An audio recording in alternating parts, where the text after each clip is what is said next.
Rail line দিয়ে রেলগাড়ি বা train চলাচল করতে আমরা সকলেই দেখেছি, কিন্তু রেল লাইন দিয়ে ট্রাক চলাচল করতে নিঃসন্দেহে খুব বেশি মানুষ এই জিনিসটি দেখেনি। তাই আজ এমন একটি বিষয় আপনাদের সামনে তুলে ধরছি। আপনারা দেখতে পাচ্ছেন রেল লাইনের উপরে একটি ট্রাক দাঁড়িয়ে আছে এবং ট্রাকের সচরাচর যে চাকাগুলো থাকে এই চাকাটি কিন্তু তেমন নয়।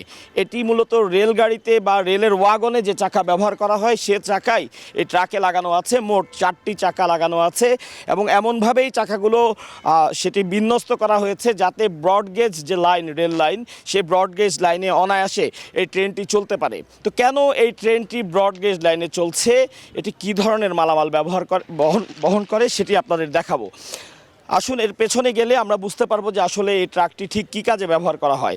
একটু জানিয়ে রাখি যে এই ট্রাকটি মূলত রেল লাইনে যে পাথর দেয়া হয় সে পাথরগুলো দেওয়ার কাজে এই ট্রাকটি ব্যবহার করা হয়। এখানে আপনারা দেখলেই বুঝতে পারবেন যে এই ট্রাকের পেছনে বড় ধরনের লোহার অ্যাঙ্গেল দিয়ে 3টি জায়গা রাখা হয়েছে।